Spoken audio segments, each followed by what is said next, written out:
I'm really glad that my first video back after my tiny unplanned hiatus is a video on the beginning of the world in the middle of the night, which is Jen Campbell's short story collection that came out beginning of November.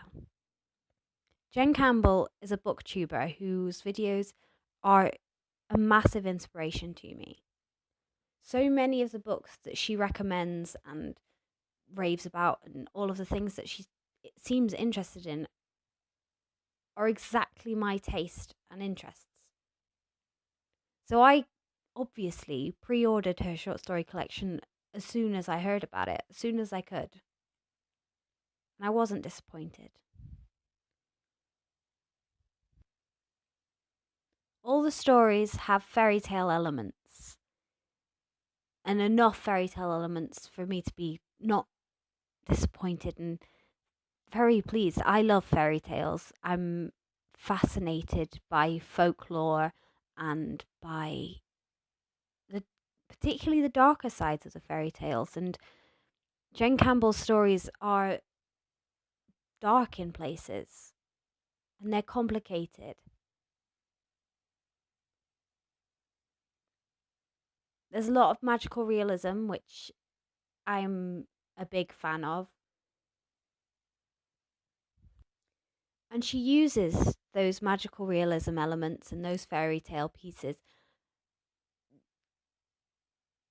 to talk about issues that are important to her and issues that are just generally important.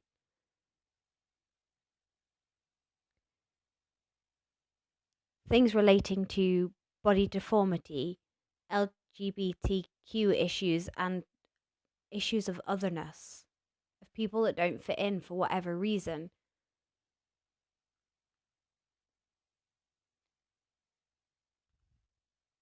This is done through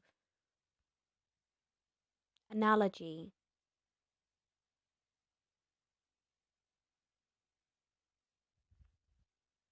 I don't know that I have a favourite story in the collection. The painting that I'm doing in the background of this video is based on the story Plum Pie, Zombie Green, Yellow Bee, Purple Monster, which is a really beautiful and interesting story. I wouldn't necessarily say it was my favourite, but I was very inspired by it. I found a certain charm, particularly in the story Little Deaths. And I liked the way that the story Jacob was framed as a letter written by a small boy.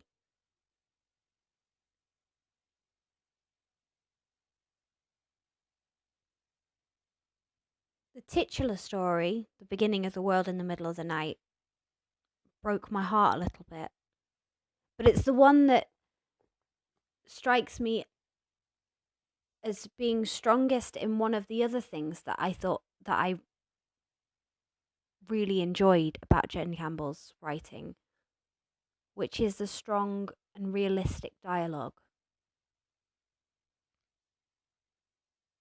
She has an enviable talent for making people sound like they are really talking to each other. Like there are real humans talking.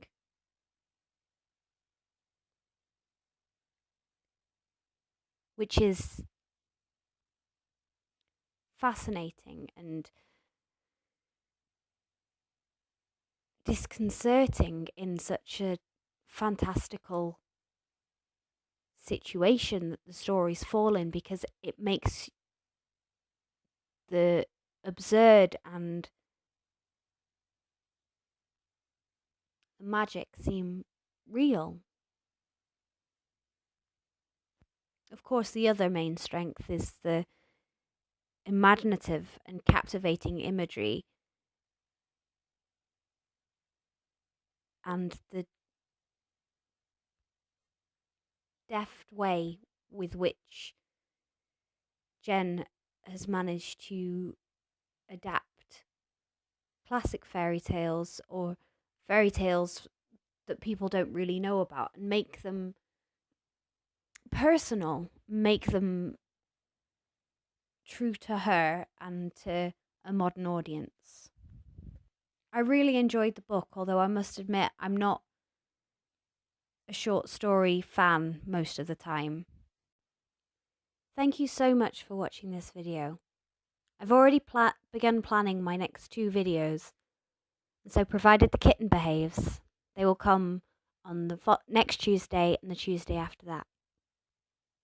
And hopefully by then I'll have read another 8 to 10 books, and so we'll have several more videos to plan and bring to you.